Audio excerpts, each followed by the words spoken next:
الحمد لله رب العالمين والعاقبة للمتقين والصلاة والسلام على أشرف الأنبياء والمرسلين أما بعد فأعوذ بالله من الشيطان الرجيم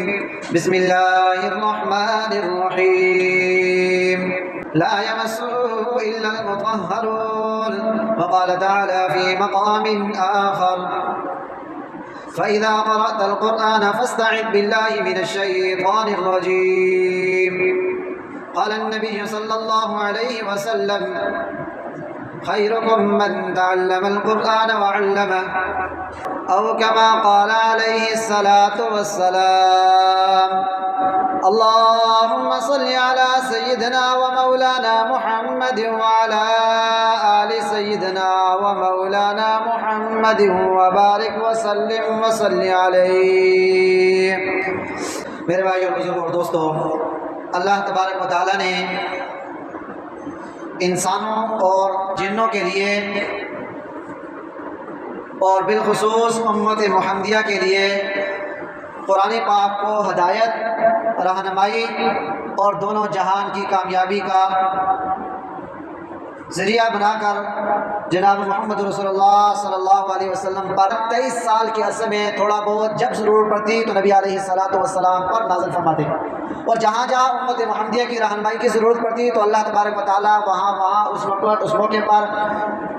اللہ تبارک و تعالیٰ قرآن پاک کو نبی علیہ السلام پر نازل فرماتے۔ میرے بھائی اور بزرگ اور دوستو، قرآن پاک کی واحد کتاب ہے جو دنیا اور آخرت کی رہنمائی کرنے کے لیے، جو دنیا اور آخرت دونوں جہانوں کی کامیابی کے لیے اللہ تبارک و تعالیٰ نے اس امت کو بہترین ایک تحفہ دیا ہے۔ یوں اگر غور کریں، فکر کریں تو اسی قرآن پاک کے اندر بالخصوص امت محمدیہ کی ایسی رہنمائی فرمائی، ایسی اللہ تبارک و تعالیٰ نے ان کے لیے آسانی فرمائی کہ پہلی امتیں اگر کوئی غلطی کیا کرتی تھی، پہلی امتیں اگر کوئی جرم کیا کرتی تھی، پہلی امتیں اگر کسی نبی کی بات نہیں مانتی تھی، اللہ تبارک و تعالیٰ کے حکم کو بجا نہیں لاتی تھی، تو اللہ تبارک و تعالیٰ اسی جگہ اسی موقع اسی وقت ان کو پکڑتے تھے اور ان کو سزا دیتے تھے۔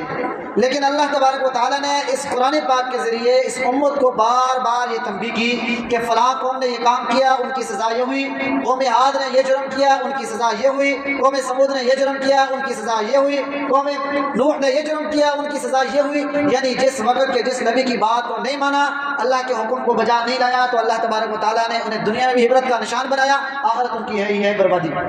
حکم یہ دیا قرآن کے اندر کہ لا یمسہ الا المطہرون، اس کو ناپاکی کی حالت میں بغیر وضو کے چھونا بھی نہیں ہے، اور فرمایا الف لام میم ذالک الکتاب لا ریب فیہ، شروع ہی میں اعلان کر دیا کہ اس کتاب کے اندر کوئی شک نہیں ہے، بغیر شک اور شبہ کے یہ کتاب ہے۔ اگر دیکھا جائے، غور کیا جائے، فکر کی جائے، حالات کو پرکھا جائے تو آسمانی جتنی بھی کتابیں، جتنی بھی صحیفے انبیاء پر نازل ہوئے تھے وہ آج محفوظ نہیں ہیں، ان کے اندر کمی بھی ہوئی، کوتاہی بھی ہوئی، زیادتی بھی ہوئی، اور وہ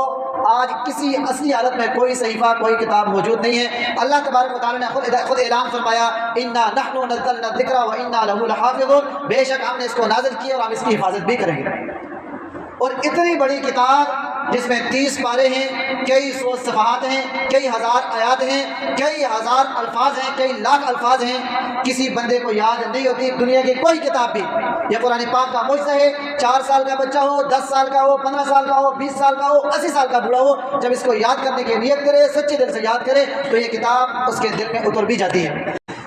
جہاں قرآن کی فضائل ہیں، جہاں قرآن کے اوپر انعامات ہیں، جہاں اللہ تبارک و تعالیٰ کی طرف سے دنیا اور آخرت میں اس کی کامیابی ہے، وہاں اس کے ساتھ جو اسے پس پوچھ ڈال دے گا وہاں پکڑ بھی ہے۔ حضرت عمر رضی اللہ تعالیٰ عنہ نبی علیہ السلام کی حدیث نقل کرتے ہیں کہ بہت سے ایسے لوگ ہیں جو قرآن کے ساتھ جڑے ہوئے ہیں، اللہ تبارک و تعالیٰ قرآن کی وجہ سے ان کے مرتبے کو بلند فرما دیتے ہیں، اور بہت سے ایسے لوگ ہیں جو قرآن کے ساتھ جڑے ہوئے ہیں لیکن اللہ تبارک و تعالیٰ قرآن کی وجہ سے ان کے مرتبے کو ذلیل سے پست اور انہیں ذلیل اور خوار کر دیتے ہیں۔ ایک بندہ قرآن پڑھتا ہے، اس کے اندر کہتے ہیں الا لعنت اللہ علی الکاذبین، جھوٹوں پر اللہ کی لعنت ہے۔ ایک بندہ ہے وہ پڑھتا ہے الا لعنت اللہ علی الظالمین، ظالموں پر اللہ کی لعنت ہے۔ بے شمار آیات وہ پڑھتے ہیں لیکن کام وہ کرتے ہیں جو قرآن کے اس کے برخلاف چلتا ہے، تو ایسے ذلیل اور خوار کر دیتا ہے۔ جب قرآن کے ساتھ صحیح معنوں میں جب بندہ دوستی لگاتا ہے تو اللہ تبارک و تعالیٰ اسے دنیا میں بھی کامیاب کرتے ہیں اور آخرت میں بھی اس کا انجام اچھے سے اچھا ہوتا ہے۔ اللہ کے نبی علیہ الصلوۃ والسلام کی حدیث کا مفہوم ہے کہ عن قریب ایسا وقت آئے گا، ایسا زمانہ آئے گا، ایسے حالات پیدا ہو جائیں گے کہ قرآن انسانوں کے دلوں سے، انسانوں کی زندگیوں سے، انسانوں کے معاملات سے، انسانوں کی جو ہے روزمرہ کے معاشرے سے نکل جائے گا، ایسا کہ جیسے اونٹ رسی سے نکل جاتے ہیں۔ یعنی جب کوئی اونٹ آوارہ ہو جاتا ہے، جب رسی سے آزاد ہو جاتا ہے، پھر اسے پکڑنا مشکل ہو جاتا ہے، وہ جنگلی بن جاتا ہے، وہ مالک کی گرفت سے، مالک کی جو ہے حفاظت سے نکل جاتا ہے، پھر مالک کے ہاتھ نہیں آتا۔ اگر بورڈ تلاش کیا، مل گیا تو فائدہ، نہ ملا تو ہمیشہ کے لیے اسے ہاتھ دھو بیٹھتا ہے۔ تو اللہ کے نبی علیہ الصلوۃ والسلام نے بھی یہی فرمایا کہ ان قریب ایسا وقت آئے گا کہ یہ قرآن پاک لوگوں کے دلوں سے، لوگوں کی زندگیوں سے، لوگوں کے معاملات سے نکل جائے گا، پھر واپس نہیں آئے گا۔ اگر ہم اس کے اوپر غور کریں، فکر کریں، تو آج ہمیں یہی حالات نظر آ رہے ہیں۔ ہم لوگ سارے رمضانی ہیں، رمضان میں قرآن کی تلاوت بھی کرتے ہیں، رمضان میں قرآن کو اٹھاتے بھی ہیں، پڑھتے بھی ہیں، لیکن رمضان کے علاوہ ہمیں ہمت توفیق نہیں ہوتی کہ ہم قرآن کو ٹائم دیں، قرآن کے ساتھ وقت لگائیں، قرآن کے معانی کو دیکھیں، پڑھیں۔ کئی لوگ ایسے دیکھے جو صرف روزانہ آتے ہیں، قرآن کو اٹھا کے چون کے ماتھے کے ساتھ لگا کے رکھ کے چلے جاتے ہیں۔ ان کا یہ عمل بھی اچھا ہے، لیکن اپنی جگہ وہ ایک زیادتی کر رہے ہیں، اپنے ساتھ ظلم کر رہے ہیں۔ ایک اندازے کے مطابق ہر بندہ، ہر فرد روزانہ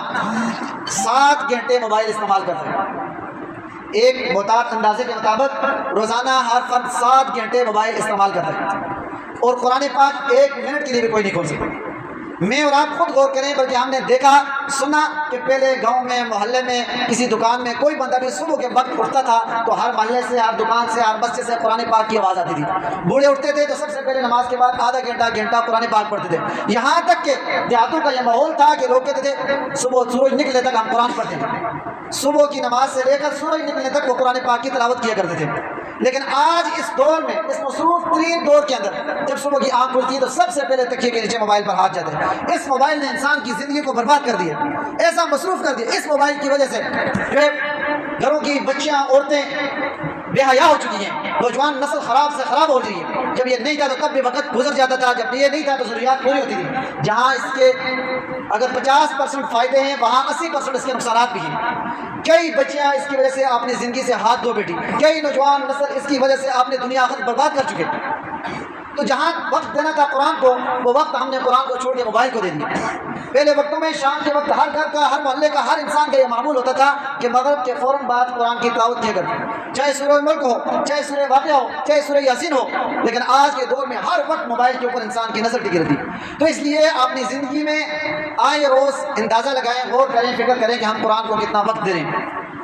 اب نبی علیہ الصلوۃ والسلام کی حدیث کا اگر ہم جائزہ لیں، غور کریں، فکر کریں، تو جہاں ایک حافظ کے لیے اتنے زیادہ فضائل ہیں تو وہاں کوئی بوڑھا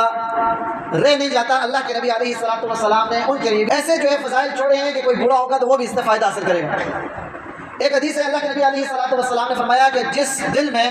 قرآن کی ایک آیت بھی نہیں ہے وہ دل ویران گھر کی طرح ہے۔ یعنی کہ قرآن کا کچھ نہ کچھ ایسا انسان کے دل میں، دماغ میں ہونا ضروری ہے۔ اور دوسری جگہ فرمایا آپ علیہ الصلوۃ والسلام نے کہ قرآن پاک کی چھوٹی سے چھوٹی جو سورت ہے، سورہ اخلاص، اگر انسان سچے دل کے ساتھ 3 مرتبہ سے پڑھے تو پورے قرآن پاک کا ثواب ملے گا۔ اب کوئی بندہ حافظ نہیں ہے، وہ ایک وقت میں ٹائم بھی تھوڑا ہے، مصروف بھی ہے، تو وہ قرآن پاک کا مکمل ثواب چاہتا ہے تو اسے چاہیے کہ وہ 3 مرتبہ سورہ اخلاص پڑھ لے۔ اور ایک حدیث میں اللہ کے نبی علیہ الصلوۃ والسلام نے صحابہ سے فرمایا کہ آپ کو یہ عمل نہ بتا دوں کہ 100 رکعت نوافل سے افضل ہے۔ ایک بندہ نفل ادا کرتے ہے تو 100 رکعت کے لیے اسے 1 گھنٹہ چاہیے ہوگا، تو 100 رکعت نوافل سے افضل ہے۔ فرمایا ضرور بتائیں۔ اللہ کے نبی علیہ الصلوۃ والسلام نے فرمایا ایک آیت کلام اللہ کی پڑھ لے، سیکھ لے، 100 رکعت نوافل سے افضل ہے، اور 1000 نوافل سے افضل ہے کہ ایک باب قرآن پاک کا سیکھ لے۔ تو جہاں وقت کی کمی ہے، جہاں کسی کے پاس وقت نہیں ہے، موقع نہیں ہے، عمر نہیں ہے، تو اللہ کے نبی علیہ الصلوۃ والسلام کی حدیث کا اگر خلاصہ نکالا جائے، غور کیا جائے، تو جس نے قرآن کا دل پڑھنا ہے تو وہ سورہ یاسین پڑھ لے، جس نے قرآن کی دل کو پڑھنا ہے تو وہ سورہ رحمان پڑھ لے، جس نے اپنی زندگی کے اندر عذاب قبر سے محفوظ رہنا ہے تو وہ سورہ ملک کی 30 آیات کو یاد کر لے، جس نے اپنی زندگی میں جو سب سے بڑا ہمارا مسئلہ ہے معیشت کا، رزق کا، اللہ کے نبی علیہ الصلوۃ والسلام نے فرمایا جو رزق سے تنگ ہے، جس کو روزی کی فکر ہے، تو وہ مغرب کے بعد سورہ واقعہ پڑھ لیا کرے۔ اور اس لالچ سے پڑھنے سے بہتر ہے کہ اللہ کے ساتھ تعلق ہو، اللہ کے ساتھ محبت میں اگر یہ قرآن کی تلاوت کی جائے، تھوڑی کی جائے، بہت کی جائے، تو دنیا تو ملے گی، لیکن اللہ کے ساتھ تعلق سے پڑھا کر پڑے گا تو اس کی آخرت بھی بن جائے گی۔ اللہ تبارک و تعالیٰ سے دعا ہے کہ ہمیں صحیح معنوں میں قرآن مجید کو پڑھ کر اس میں عمل کرنے کی توفیق نصیب فرمائے، اور نبی علیہ الصلوۃ والسلام کے تمام ارشادات پر عمل کرنے کی توفیق نصیب فرمائے۔ واقعہ